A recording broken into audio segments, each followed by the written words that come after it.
Hello, je suis Léna, passionnée de bien-être, mieux vivre et spiritualité.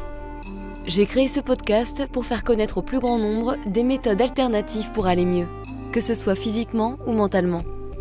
Quels que soient vos problèmes, quelles que soient vos croyances, restons ouverts, restons curieux et testons. Bonjour à tous, et voici la suite de l'épisode avec Seth Lyon, spécialiste en traumatologie somatique. Bonne écoute! Est-ce que tu peux nous dire ce que sont les méditations somatiques pour ceux qui ne savent pas? Bien sûr. L'expérience somatique est une forme de travail développée par Peter Levine. Il a commencé à l'explorer à la fin des années 60, je crois, et a vraiment commencé à la développer par le biais de l'entraînement à la pensée qui a débuté à la fin des années 70. Il a commencé par se demander pourquoi les animaux dans la nature ne développent pas de traumatisme. Ils sont confrontés à de véritables facteurs de stress. Surtout si vous êtes un animal de proie et que vous vivez avec des carnivores, comme s'ils étaient chassés. Comment se fait-il qu'ils ne soient pas traumatisés? Alors que quand on est confronté à une échéance stressante, on devient une vraie loque. C'est donc ce qu'il a commencé à explorer d'un point de vue biologique. Et puis, il avait des collègues qui savaient qu'il faisait ce travail.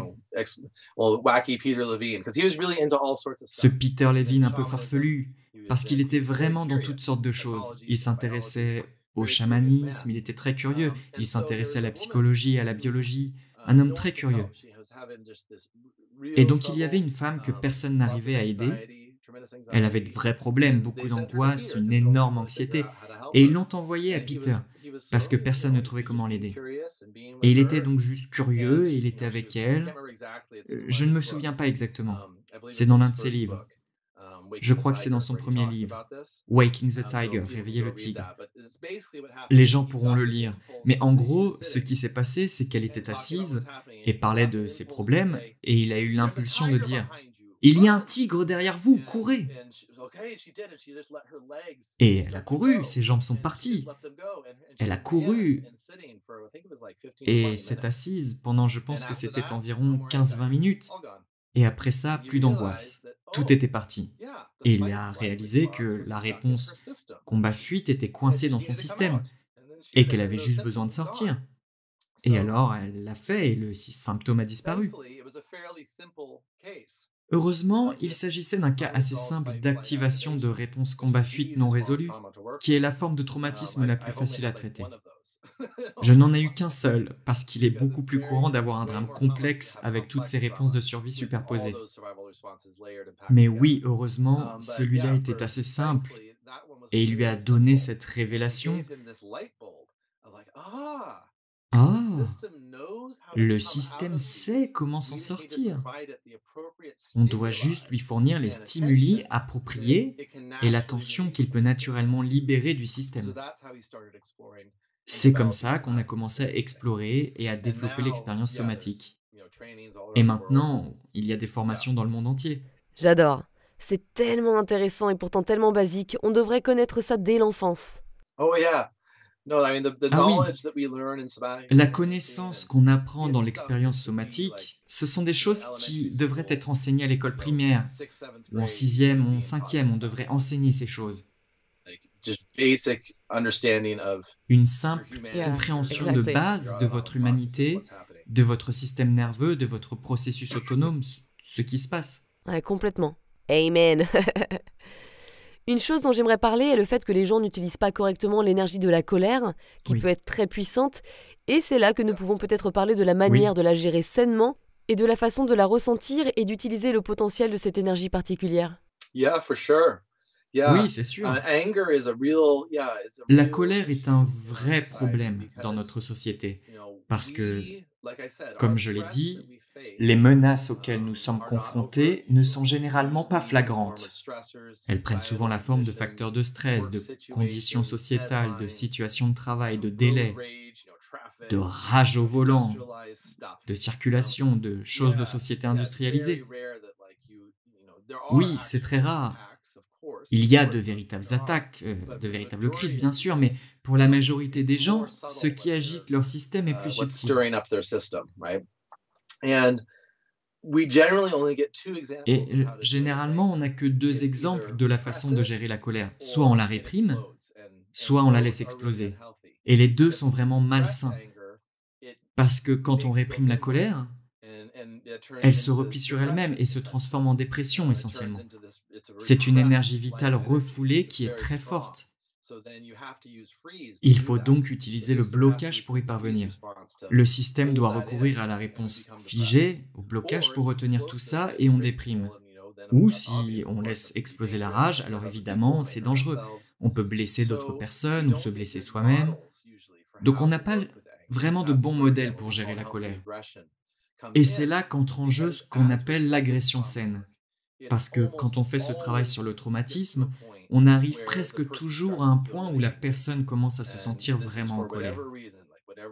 Et ce, quelle qu'en soit la raison.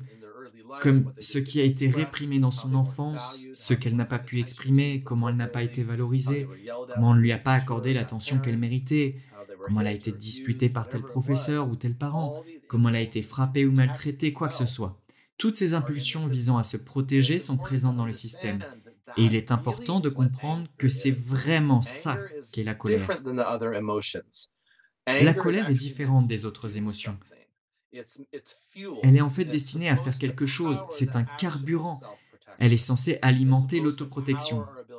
Elle est censée alimenter notre capacité à avoir des limites, à dire non, à nous défendre et, si besoin, à nous protéger physiquement ou à réussir à fuir quelque chose qu'on ne peut pas combattre. C'est à ça que sert l'énergie de la colère, à alimenter l'activation. Donc, lorsqu'on aborde l'agression saine, on s'intéresse à la façon dont cette énergie veut agir dans le système. Alors, qu'est-ce qu'on utilise pour se protéger? On utilise nos mains, nos griffes, nos bras, notre visage, nos dents. Ou si on pense à un loup, par exemple, on utilise notre visage pour lui indiquer qu'il ne doit pas s'approcher, tu vois? Ou on peut utiliser nos jambes pour donner des coups ou taper du pied. Alors comment on peut canaliser ça d'une manière sûre? Et ce n'est pas qu'une marque d'agressivité, ça ne s'agit pas d'exploser. Il y a certaines formes de thérapie qui sont très cathartiques, comme frapper des trucs avec une batte de baseball, ou casser des assiettes, crier. Et c'est en fait trop intense parce qu'on doit rester connecté au sens ressenti de l'expérience, à l'énergie de la colère. Et si on le déplace trop rapidement à travers de grandes actions, il est très difficile de rester connecté à la nuance du sens ressenti dans le corps.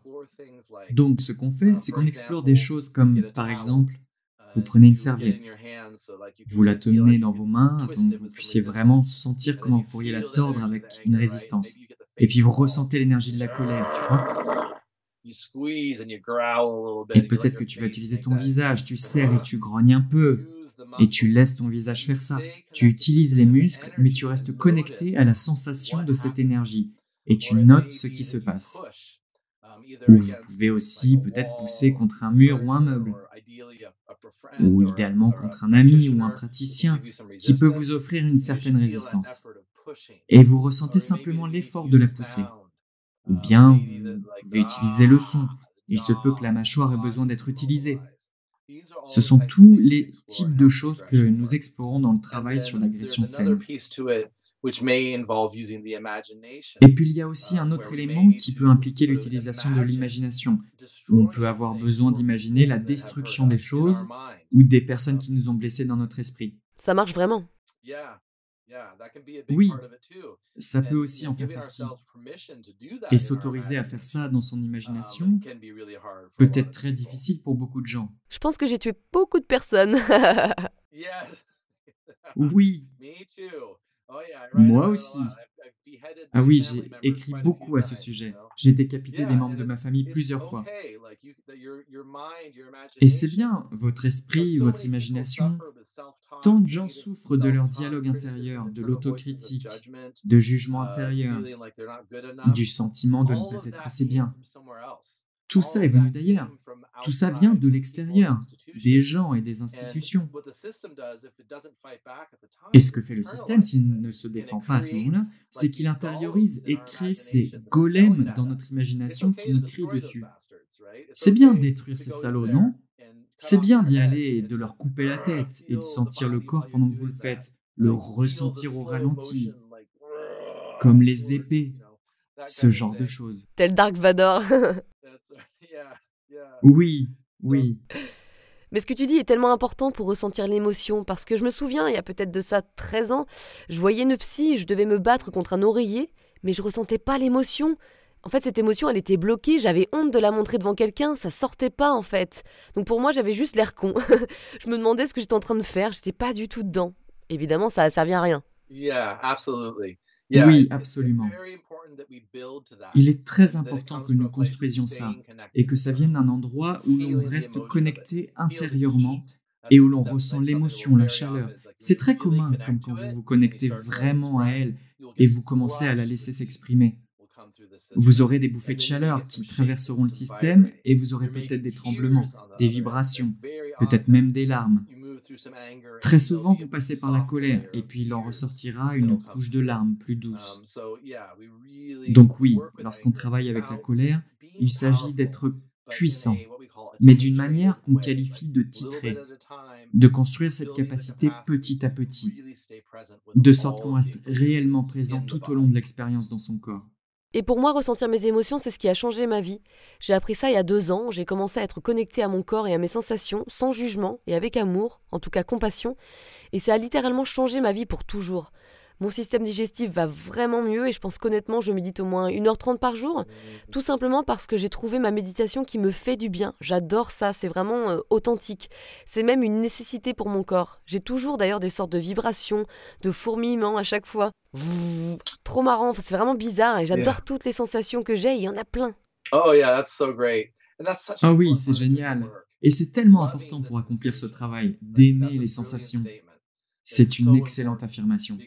C'est tellement important parce que c'est l'un des plus grands revirements qui peut se produire quand on accueille les sensations de nos réponses de survie plutôt que d'essayer de les garder à distance.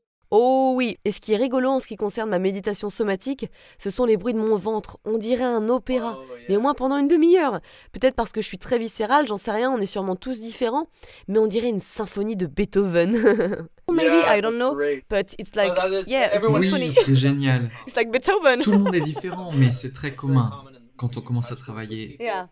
C'est très commun quand on fait un travail lié au toucher avec les gens pour aider les organes de stress, en apportant ce qu'on appelle un toucher ajusté, où on ressent juste le système de la personne, on n'essaye pas de faire quoi que ce soit, on est juste là, présent, dans le soutien. Très souvent, le ventre se met à gargouiller. Donc, vous vous offrez ça à vous-même. It's like letting go. Oui, vous vous le donnez à travers votre propre intention, votre propre attention. En faisant ça, vous créez un espace sûr pour que votre système puisse dire oui et se relaxer. Exactement. J'adore rajouter une intention, c'est hyper pratique et hyper utile. Par exemple, aujourd'hui, j'avais une sensation dans ma cheville, donc j'avais cette intention d'avoir une curiosité neutre envers ma cheville et des questions du genre « Comment je peux t'aider aujourd'hui ?» Je t'écoute, vas-y, parle-moi. Juste sois toi et je vais écouter ce que tu as à me dire. Et au bout d'un moment de méditation, ce qui est génial, ça peut mettre du temps, c'est qu'il y a des petits mouvements de manière inconsciente qui arrivent et je ressens des changements de température, de la chaleur dans mes mains ou ailleurs, de la chaleur qui voyage en fait dans mon corps. C'est génial. En tout cas, c'est comme ça que je le perçois. C'est vraiment une grande expérience à chaque fois. Quels conseils pourrais-tu donner aux perfectionnistes qui se mettent beaucoup de pression sur eux-mêmes, ce qui n'aide évidemment pas leur système nerveux à se réguler? Eh bien, le perfectionnisme est essentiellement une forme d'hypervigilance. C'est une forme d'être hyper critique envers soi-même. Encore une fois, je pense que la première chose, c'est de réaliser que ça n'a pas commencé avec vous. Ce n'est pas comme ça que vous êtes. C'est le résultat d'informations que votre psyché et votre système nerveux ont absorbées très tôt sur le besoin d'être performant, sur le besoin de toujours bien faire, peu importe ce que c'est. Et ce qui est sûr, c'est que ça vient de l'extérieur. Je dirais donc que c'est la première chose à reconnaître. Et ensuite, on évalue. Vous voulez changer ça? Est-ce que c'est quelque chose que vous aimeriez ne plus avoir à gérer? Alors oui, ok, si c'est le cas, on peut se lancer dans ce travail. Il n'y a vraiment pas d'autre solution que de faire le travail. C'est vraiment la solution. Et il y a de nombreuses façons de le faire. Il y a certainement beaucoup de bons praticiens dans le monde entier, mais comparé au nombre de psychologues et de psychiatres, ça représente une toute petite partie. Je recommande donc aux gens de commencer par le cours de 21 jours d'Irène afin d'acquérir les connaissances de base. Beaucoup de praticiens, même les meilleurs, ne se soucient pas de l'éducation, ce qui est pourtant très important. Donc si vous êtes perfectionniste et que vous ne voulez plus l'être, il faut d'abord reconnaître que cela n'a pas commencé avec vous. C'est quelque chose dont vous avez hérité, que vous avez absorbé de votre environnement, et c'est quelque chose qui peut être changé. Il faut juste faire le travail, donc faites ce travail. Cherchez un praticien, faites le cours d'Irène, commencez à vous y mettre, commencez à en apprendre plus, mettez-vous au travail, d'une manière ou d'une autre. Ouvrez-vous. En français, on dit « au boulot ». Au boulot. Va travailler, c'est bien. Ce que j'aime en apprenant de plus en plus sur le fonctionnement du système nerveux, c'est que finalement, je réalise que la biologie et la spiritualité sont vraiment liées. Et en disant ça, je pense par exemple au chi, ou au prana, ou à la force vitale, qui est littéralement bloquée lorsque les émotions sont stockées dans le corps. Yes, yes, absolutely. Yep. Oui, absolument. C'est notre énergie vitale. On en a une quantité limitée. C'est le chi, le prana, différentes cultures ont des noms différents. C'est l'énergie électrique, l'énergie vitale qui maintient tout ça en vie. Lorsque vous avez un traumatisme non résolu, cela signifie qu'une grande partie de votre énergie vitale est enveloppée dans ces réponses de survie pour les maintenir. Donc oui, quand vous commencez à lâcher certaines d'entre elles et à récupérer un peu de cette énergie, vous avez beaucoup plus accès à cette vitalité, à cette énergie de vie. En termes de connexion spirituelle, c'est une question délicate parce que, comme je l'ai dit, une personne peut avoir une connexion spirituelle très forte et être totalement désincarnée. Nous le voyons tout le temps. C'est ce qu'on appelle le contournement spirituel. Bien qu'il soit plus exact de l'appeler contournement somatique, car ce que vous contournez, c'est le corps, l'expérience somatique. C'est donc très courant. Mais il s'agit d'une spiritualité qui n'est pas ancrée dans le physique et qui ne va donc pas vraiment aider. Elle peut être séduisante. Je pense à beaucoup de gourous, ce genre de personnes qui diffusent une énergie très lumineuse, mais qui ont aussi beaucoup de problèmes personnels et ont besoin de s'isoler du monde, un peu comme je l'étais. Ou narcissiste aussi des fois. Oui, c'est très souvent narcissique. Si on pense à des personnes comme Osho, il y a un super documentaire sur lui, Wild Wild Country, que je recommande vivement. C'est l'exemple classique de quelqu'un de très traumatisé, très connecté à la spiritualité et à tous les dysfonctionnements qui se sont produits dans sa communauté avec lui et ses disciples. C'est une représentation classique d'une spiritualité qui n'est pas ancrée dans la physicalité, qui n'est pas ancrée dans une régulation. Et donc la régulation du système nerveux est, je pense, la base de toute spiritualité qui est vraiment efficace, puissante et bénéfique. On doit être dans notre corps, oui. Si tu veux être spirituel, tu dois apprendre à gérer tes merdes. Désolé du langage, mais c'est vrai. C'est ce qui te permet d'être plus lié à notre monde interne et externe, à la Terre et à l'univers en quelque sorte. Exactement.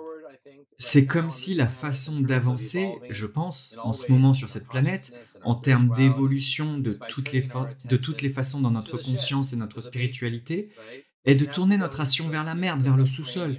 On doit aller dans les souterrains, dans les sous-sols de la psyché et de la physiologie et creuser avec soin.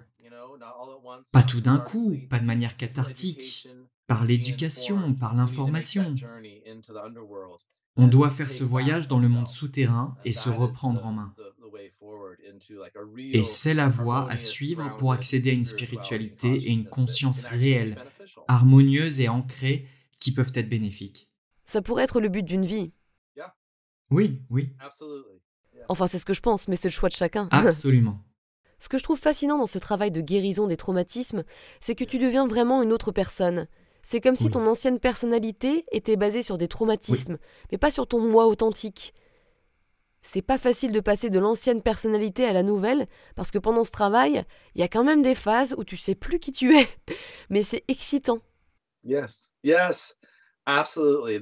Oui, tout à fait. C'est une chose universelle dans ce processus, dans ce travail, parce que lorsqu'on grandit, on forme sa personnalité. C'est comme ça que ça marche. On développe des goûts, des aversions, des préférences, des tendances, à la fois intérieures et comportementales. Tout ça forme ce qu'on est ou ce qu'on pense être. Mais si on grandit avec un traumatisme, encore une fois, ça concerne presque tout le monde à un certain degré, notre personnalité se forme en réaction à ces facteurs de stress, à ces traumatismes. Et donc une partie de notre personnalité consiste à garder ça à distance. Et on pense alors que c'est ce que nous sommes. Et donc, au fur et à mesure qu'on déballe et qu'on découvre ces choses, il y a toujours un moment où une personne se dit « Ah merde, je ne sais plus qui je suis. C'est bizarre. » Oh là là, mais purée, qui je suis? Oui, exactement. Ce qu'on espère, c'est qu'une personne puisse arriver au point où tu es. Où c'est excitant parce que ça peut aussi être vraiment effrayant au début. On peut se demander, mais où est-ce que j'ai atterri? Qu'est-ce qui se passe? Mais c'est là que vous savez que vous êtes vraiment proche. Un long chemin a été parcouru. Quand tu arrives à ce point et tu réalises que tu ne sais pas vraiment qui tu es, c'est très bien. C'est très positif. Car ça signifie que maintenant vous vous rapprochez de votre authenticité, de qui vous seriez vraiment si vous n'aviez pas eu à vous replier sur vous-même et à gérer tous ces facteurs de stress. Et c'est souvent une personne très différente. En ce qui me concerne, il y a un noyau en moi qui est toujours resté le même en ce qui concerne la façon dont je me sens à l'intérieur. J'ai toujours eu l'impression d'être moi-même d'une certaine manière, mais en plus, il y avait tellement de choses qui n'étaient pas vraiment moi. J'aime toujours passer du temps seul et je suis plutôt une personne solitaire et ça me convient. Mais avant, toute ma vie était construite autour de ça. Et maintenant, je réalise qu'en fait, j'aime vraiment faire ça, entrer en contact avec les gens, enseigner, donner des cours collectifs, travailler avec mes clients, dîner avec des amis, être dans une ville. Je vivais dans les bois. Oui, donc être capable de vivre en ville. Je détestais l'argent, je détestais tout le système. Et maintenant, ok, je suppose que je peux faire des choses positives. Maintenant, je conduis une Tesla. Non, je rigole. Non, ne conduisez pas de Tesla. Je ne suis toujours pas très fan des biens matériels, mais j'ai réalisé que quand tu fais de la richesse, alors tu peux partager la richesse. Plus on produit, plus on peut partager avec d'autres, plus on peut diffuser ce travail dans le monde. C'est vrai. L'argent peut être une énergie positive qui aide à créer plus de bonté. Il y a tous ces changements que j'ai traversés. Oui, les croyances, exactement. Et donc c'est une bonne chose à savoir avant pour vos auditeurs que s'ils se lancent dans ce travail, ils arriveront à un point où ils passeront par cette sorte de dissolution de leur moi et ils devront découvrir qui ils sont pour de vrai. Ce qui est réjouissant, c'est un bel événement quand on découvre son authenticité. C'est tellement puissant. Je pensais à ça. Des fois, quand tu fais ce travail, tu deviens hyper conscient des sensations dans ton corps. Donc je sais qu'il ne faut pas nourrir la peur, mais comment tu peux gérer ça? Parce que ça peut être un peu intimidant au début, hein. Ça peut faire flipper. Oui, c'est un problème à mesure qu'on progresse, parce que le système a une tendance organique à la guérison. Il a un élan qui fait qu'une fois que vous commencez, une fois que vous prenez ce chemin, une fois que vous prenez la pilule rouge, vous êtes de l'autre côté du miroir. Il n'y a pas de retour en arrière possible. C'est là que votre système veut aller. Donc oui, on peut parfois avoir des jours ou des semaines où on l'en ressent un grand malaise, beaucoup d'intensité. L'une des choses qu'on enseigne aux gens très tôt dans ce travail, c'est que, premièrement, il faut identifier vos ressources. C'est très important de savoir quelles sont vos ressources. Et par ça, je veux dire des choses externes ou internes. Mais pour commencer, identifiez les ressources externes. Qu'est-ce qui vous calme? Qu'est-ce qui vous apaise? Qu'est-ce qui vous donne un sentiment de réconfort et de connexion? En étant vraiment clair sur ce que ces choses sont et en utilisant ces choses lorsque vous commencez à vous sentir dépassé. Ou quelles sont vos ressources internes? Ce sont plus des choses comme avoir la capacité de ressentir les choses, ou le désir d'adhérer au processus, de comprendre que c'est normal de ne pas être sûr de qui on est. Ce sont toutes des capacités et des ressources internes. Pour être vraiment clair au début, quelles sont mes ressources? Sur quoi puis-je compter pour m'apaiser et me calmer un peu? Et puis une autre chose qu'on enseigne, c'est comment sortir de l'expérience interne et aller vers l'extérieur. Comment est-ce que je peux vraiment m'intéresser à mon environnement? Comment faire? Ah, je vais porter mon attention à cet arbre, par exemple, à vraiment me concentrer sur lui. Je regarde ses feuilles, j'assimile sa couleur, sa texture. On apprend à se concentrer sur l'extérieur pour pouvoir sortir un peu de l'intérieur si cela commence à devenir accablant. Et puis tout simplement, quels sont vos systèmes de soutien? À qui vous parlez dans votre vie? C'est un point de départ très important. Parfois, si les gens commencent à se sentir dépassés, le simple fait de parler à un ami, de parler à quelqu'un avec qui on se sent en sécurité, peut être d'une grande aide. Donc, encore une fois, c'est une ressource. Ce sont donc les deux choses les plus importantes, connaître ses ressources et comprendre que l'on peut sortir de l'observation de l'intérieur pour observer l'extérieur. Et puis, il y a des choses plus spécifiques qu'on enseigne dans le cours, comme la pendulation. On apprend par exemple à «Oh mon Dieu, je ressens une telle intensité dans ma poitrine. Eh bien, qu'est-ce qui se passe dans mes cuisses? Qu'est-ce qui se passe dans mes coudes?»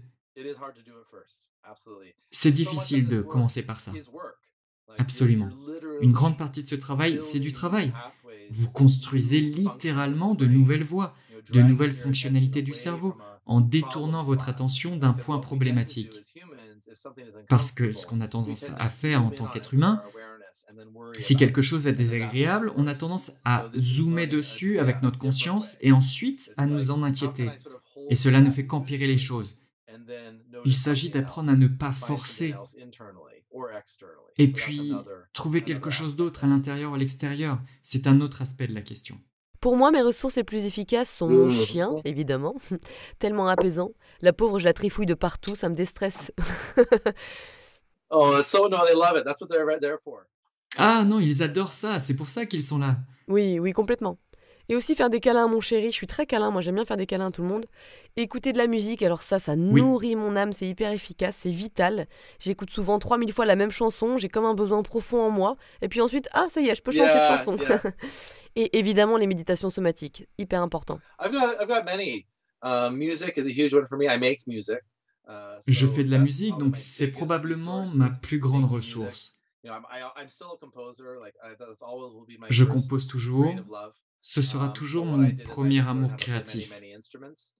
Donc ce que j'ai fait, c'est que j'ai appris à jouer de plein d'instruments et ensuite j'ai commencé à enregistrer. Donc aller dans un studio d'enregistrement, créer de la musique, c'est probablement ma plus grande ressource. Aussi, juste simplement passer du temps avec Irène, me connecter avec elle. Produire de la nourriture est important. J'aime regarder des émissions, la boxe, l'art martial. J'en fais plusieurs fois par semaine, ce qui est une grande ressource pour moi, l'entraînement et la boxe. Oui, un tas de choses différentes. La lecture est aussi une grande ressource. Et je pense aussi qu'un petit verre de vin, de temps en temps, ça peut être une ressource.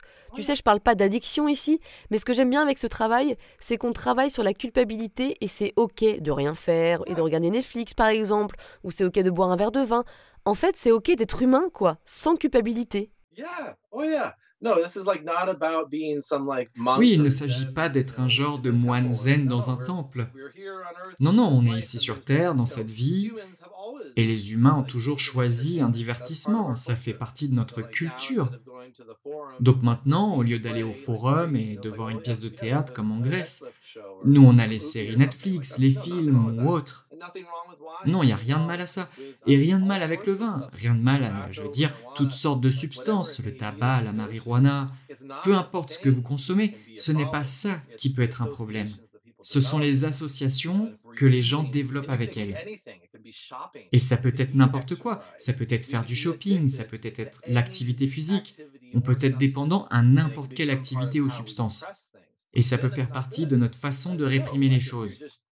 Dans ce cas-là, c'est pas bon. Mais non, si vous prenez juste un verre de vin à la fin de votre journée, c'est relaxant, c'est beau, c'est l'humanité. C'est génial. Ouais. Et en tant que représentante française ici, je valide ce message. Yes. Oui, Mon nom est quand même Champy, il faut pas l'oublier, et je viens de la région de Champagne-Ardenne, donc tu comprends mieux. Yeah. Nice. Well, my family is originally from bien Lyon. sympa. Eh bien, ma famille That's why my est last originaire de name is Lyon. Lyon. Yeah. C'est pourquoi mon nom de famille est Lion, oui. Oh vraiment? Yeah. Marrant. J'adore ce nom, il est trop cool. Un peu plus classe que Champy, Champotte, Champignon, Champax. Oh, no better. No. Just- Ah non, c'est pas mieux. Non, juste différent. Alors il nous reste 2 autres questions. Sure. Une chose qui n'est pas facile Bien quand on sûr. guérit, quand on est dans ce travail de reconnexion et qu'on devient plus conscient de la façon dont notre biologie fonctionne, c'est qu'on peut voir à quel point les autres personnes, elles sont vraiment traumatisées ou stressées et qu'elles réagissent pas bien, qu'elles ne se font pas du bien. Mais en fait, du coup, c'est très compliqué de leur expliquer et ça peut être frustrant parce qu'on peut pas forcément les aider. Yeah. Well, you're really hitting all the important Oui. points, man. Eh bien, tu cibles très bien tous les points importants. C'est tellement vrai. Et encore une fois, c'est quelque chose que les gens doivent savoir à l'avance. Plus tu te comprends et plus tu comprends ce qui se passe à l'intérieur de toi, plus tu réalises à quel point le monde est fou. Pour dire les choses crûment, tout le monde est déréglé à un degré ou un autre, ou du moins presque tout le monde. Et il y a un large spectre à l'intérieur de ça. Il y a des gens qui fonctionnent très bien, et il y a des personnes qui fonctionnent moins bien, et il y a des personnes qui ne fonctionnent pas du tout. Certaines des personnes qui fonctionnent le mieux sont les plus traumatisées parce qu'elles ont tout emballé hermétiquement, et elles sont en mode performance. Allez. Ils peuvent accomplir beaucoup de choses jusqu'à ce que quelque chose arrive et que leur système vole en éclats. Mais non, tu as raison, tu vois vraiment ça, et ça peut être solitaire. Plus vous vous engagez dans ce travail, plus vous réalisez que vous ne voulez pas vraiment passer du temps avec ces gens. Je n'ai plus envie de faire ces activités, en fait, je n'aime pas ça. Vous voyez la douleur, vous voyez plus les dérèglements des gens. Et c'est comme ça. Les gens qui font ce travail, si vous vous lancez là-dedans, comprenez que vous êtes un pionnier. Vous êtes un pionnier de la conscience et de la vocation. Et ce n'est pas toujours l'endroit le plus agréable. Et donc ce que vous faites, c'est que vous entretenez et développez les liens qui comptent avec les personnes avec lesquelles vous pouvez vraiment être authentique. Ce qui se passe généralement, c'est que vos relations deviennent beaucoup moins nombreuses, mais beaucoup plus riches, beaucoup plus profondes. Et c'est marrant parce qu'en faisant tous mes programmes, dont celui-ci, je suis devenue amie avec quelqu'un qui ne vit pas dans le même pays. Et oui, c'est vraiment une relation différente, c'est tellement plus profond, ça n'a rien à voir avec mes autres amitiés. Yes. Based in Oui. authenticity.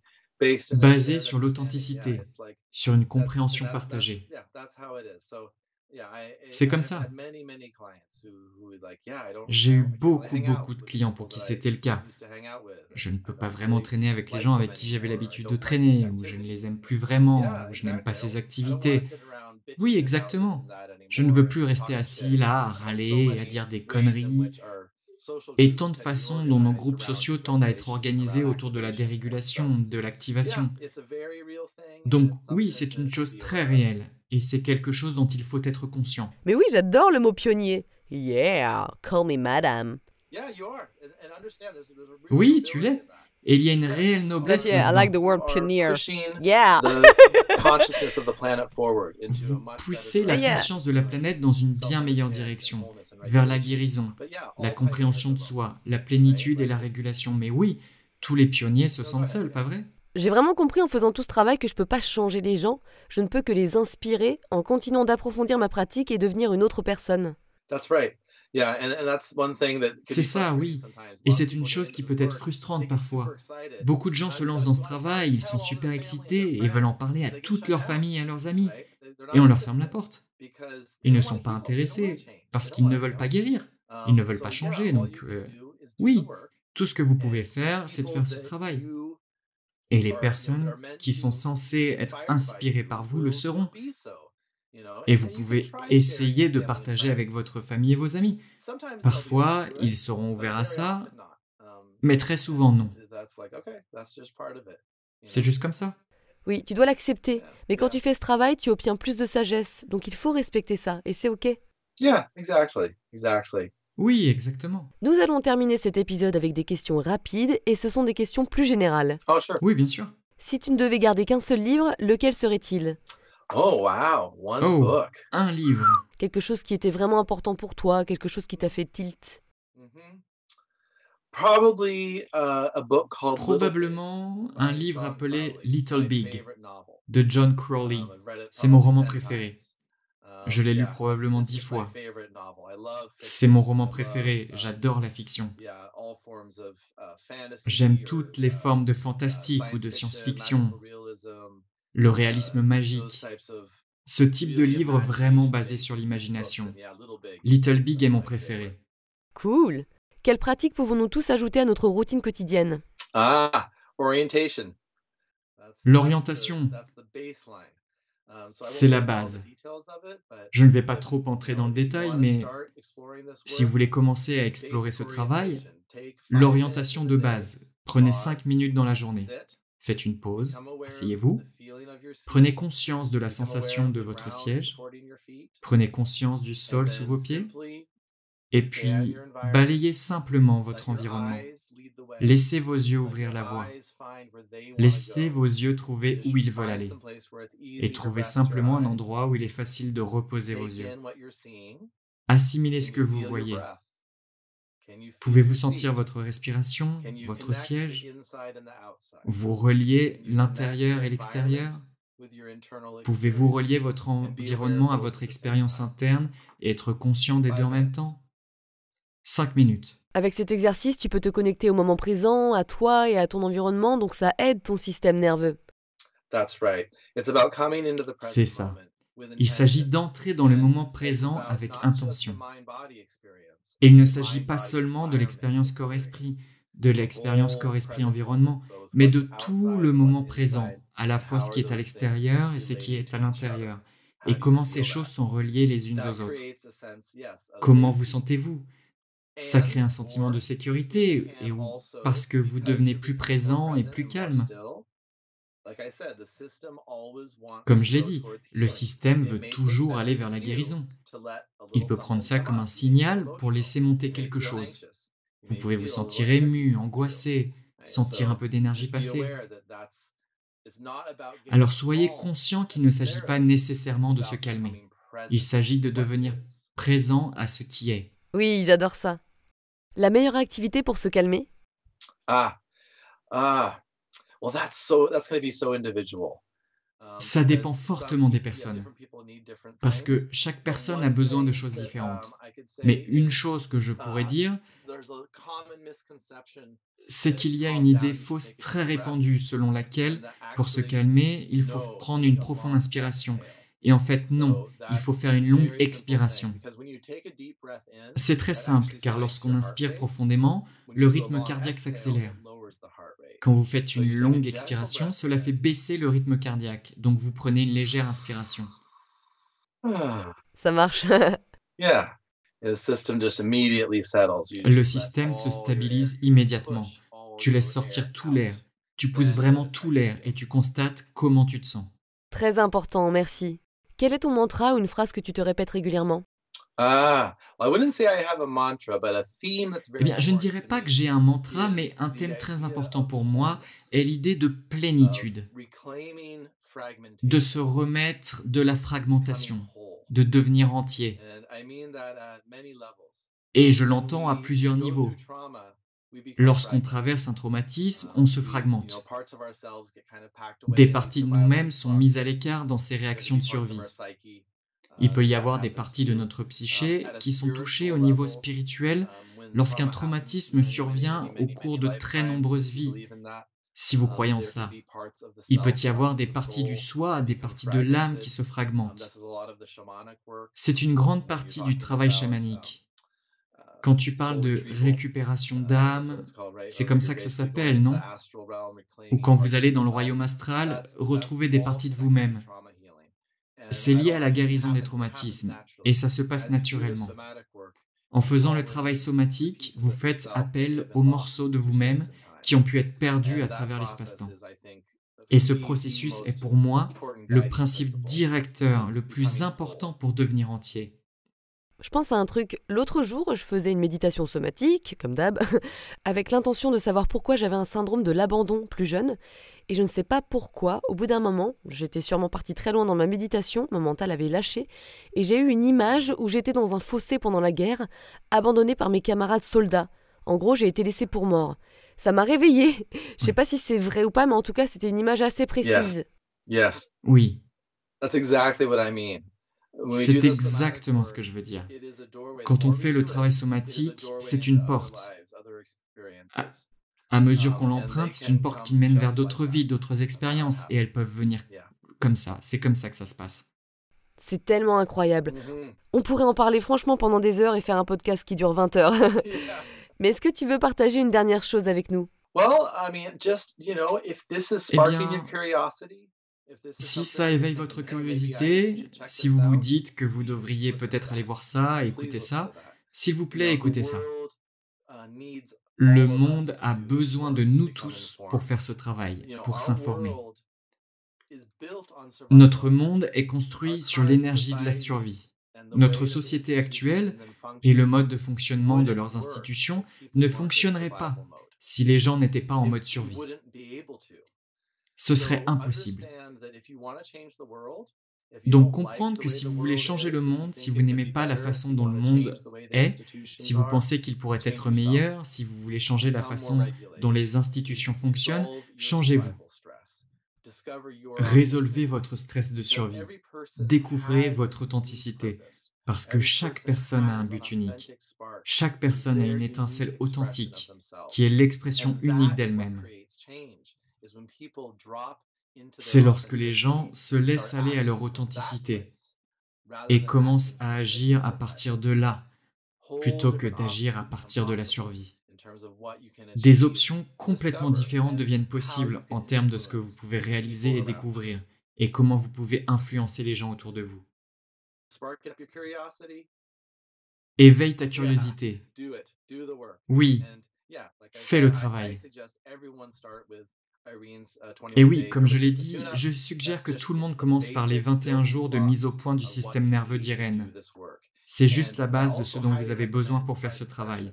Et je recommande aussi vivement les séances privées. C'est juste que, comme je l'ai dit, il est parfois difficile de trouver un très bon praticien. Donc si vous faites d'abord les 21 jours, vous serez très bien informé sur ce qu'il faut rechercher dans un travail privé. Parce que je pense vraiment que vous pouvez faire beaucoup en devenant votre propre remède, comme le dit Irène. C'est devenir votre propre remède, votre propre praticien, comme fondement. Et ensuite, si vous voulez un soutien supplémentaire d'autres personnes, très bien, mais vous savez ce que vous recherchez. C'est pourquoi je vous conseille d'y jeter un coup d'œil, de vous mettre au travail et de commencer à explorer. Oui, oh là là, oh que oui. Au boulot encore. Au boulot, tout à fait. Un grand merci, Seth. Bien sûr, oui, c'est un plaisir. C'était super de parler avec toi.